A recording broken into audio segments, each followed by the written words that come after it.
Previously, I made a video for the predicted speaking IELTS cue card for October 2023. So many of the students approached me, ma'am, make a separate video for the answers of these cue card because sometimes we do not have ideas that what to speak while answering of the cue card. So here in this video, I am bringing the answer for two important predicted cue card for October 2023. Watch this video till end. Hello everyone, my name is Sapna Dhamija, one of the IELTS experts at YIP platform. So here I am bringing the answer of two important cue card जो कि आपको अक्टूबर 2023 IELTS speaking test paper में पूछे जा सकते हैं. So cue card number 1, describe a rule that is important at your school or workplace. So these are the prompts. What the rule is about, how this rule is important, what happens when people break the rule और how you feel about the rule. अब generally students के पास idea नहीं होते हैं, दे complain कि ma'am हम इसके ऊपर क्या आइडिया लगाएं. सो यहाँ पर बहुत सारे आइडियाज हैं, आप उनमें से जो भी मर्जी आइडिया पिक करें. I would tell you few ideas. आप सबसे पहले एक आइडिया यूटिलाइज कर सकते हैं वियरिंग यूनिफॉर्म का. जैसा कि हर स्कूल में यूनिफॉर्म पहनने का रूल होता है, तो आप ये बता सकते हैं हमारे स्कूल में भी यूनिफॉर्म जो पहनना जो है बहुत ज्यादा मैंडेटरी था. और आप सबको पता है कि हर स्कूल में आजकल 2 यूनिफॉर्म्स होती हैं. आप उन 2 यूनिफॉर्म्स के बारे में बता सकते हैं कि 4 डेज ऑफ द वीक आपको ये यूनिफॉर्म पहनना था और 2 डेज ऑफ द वीक आपको ये यूनिफॉर्म पहनना था. सेकेंड, आप डिसिप्लिन के बारे में बात कर सकते हैं क्योंकि हर स्कूल और वर्क प्लेस में डिसिप्लिन मैंडेटरी होता है, तो आप डिसिप्लिन के ऊपर भी बोल सकते हैं. थर्ड, आप पंक्चुअलिटी के ऊपर बात कर सकते हैं क्योंकि punctuality is important in every school और एवरी वर्क प्लेस. फोर्थ, बहुत ही अच्छा रूल है जिसे आप यूटिलाइज कर सकते हैं, स्पीकिंग इंग्लिश. आजकल हर एक स्कूल में, हर एक कॉलेज में, हर एक यूनिवर्सिटी में और इवन वर्क प्लेसेस पर एम्फेसाइज किया जाता है कि लोग इंग्लिश में बात करें, तो आप स्पीकिंग इंग्लिश के रूल के बारे में भी बात कर सकते हैं. So I would like to mention this last, speaking English. So when I was in school, कि मेरे स्कूल में एक इम्पॉर्टेंट रूल था, वो था स्पीकिंग इंग्लिश को लेकर, जहां पर बच्चों को बार बार एम्फेसाइज किया जाता था कि वो इंग्लिश में ही बात करें, चाहे वो असेंबली में है, प्रेयर में है, या फिर वो क्लासरूम में है, या फिर वो आउटडोर कर रहे हैं. I mean that during school time उनको इंग्लिश बोलना बहुत ज्यादा असेंशियल था when I was in the school. तो आप स्पीकिंग इंग्लिश का ये रूल आइडिया ले सकते हैं. सबसे पहले आप इंट्रोडक्शन क्रिएट करेंगे कि rules are important and because these are important in maintaining peace everywhere, and rules are everywhere, and here I would like to talk about a specific rule that was in my school when I was pursuing my high school education. तो rule क्या था English speaking के बारे में? सबसे पहले आप उस रूल का नाम बताएंगे. उसके बाद ये रूल इम्पॉर्टेंट क्यों था? ये रूल इम्पॉर्टेंट इसलिए था ताकि बच्चों को मोटिवेट किया जाता था, स्टूडेंट्स को मोटिवेट किया जाता था कि वो बार बार इंग्लिश में बात करें, जिससे उनकी लैंग्वेज के ऊपर कमांड आए, जिससे उनकी लैंग्वेज के ऊपर ग्रिप हो और प्रोफिशिएंसी इंप्रूव हो. इसीलिए ये रूल बहुत ज्यादा इंपॉर्टेंट था. क्या होता था, व्हाट हैपेंस इफ पीपल और student break the rule?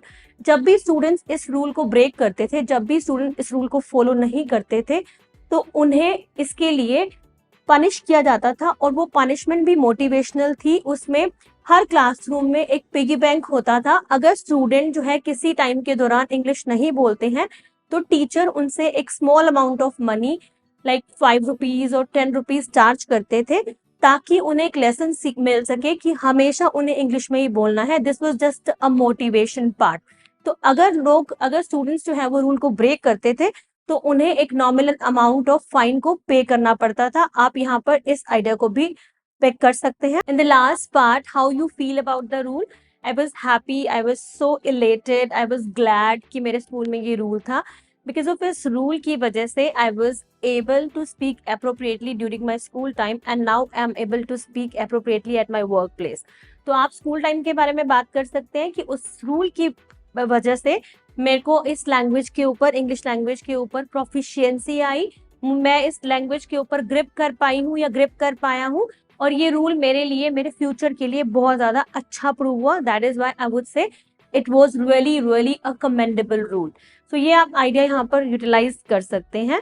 Thank you. So let's move to the next cue card. Hey everyone, so this is the second cue card on the screen. Describe a small business which you would like to start in future. So these are the prompt from number 1, what the business would be. Second, when you want to start it. Third, how will you prepare for this, and fourth, how did you come to know about this? तो generally students के पास यहाँ पर भी idea नहीं होते हैं कि हम क्या क्या आइडियाज यहाँ पर लगा सकते हैं. So there are many businesses nowadays. आप बहुत सारे बिजनेसेस को सर्च कर सकते हैं and few of them I would tell you. जैसे आजकल लोग क्लोथिंग, ऑनलाइन क्लोथिंग बिजनेस कर सकते हैं. ई कॉमर्स, आप ई कॉमर्स के ऊपर बात कर सकते हैं. वेडिंग ब्यूरो के बारे में बात कर सकते हैं. आप आइसक्रीम पार्लर का बिजनेस है, आप उसके बारे में बात कर सकते हैं. बेबी सिटर के बारे में बात कर सकते हैं. सैलून का business, this is very popular everywhere, not only in India but across the world. आप सैलून बिजनेस के बारे में बात कर सकते हैं. और आप बेकरी बिजनेस के बारे में बात कर सकते हैं. आप फूड बिजनेसेस के बारे में बात कर सकते हैं. तो आप इनमें से कोई भी आइडिया चूज करें एंड अकॉर्डिंग टू प्रॉम्प्ट अपना आंसर करें. तो यहाँ पर मैं लेने वाली हूँ बेकरी बिजनेस का आइडिया, कि जो मेरा प्लान है वो बेकरी बिजनेस स्टार्ट करने का है. सो आई वुड से कि I have an idea to start a bakery business. तो मैं इसे क्यों स्टार्ट करना चाहती हूँ, why I want to start.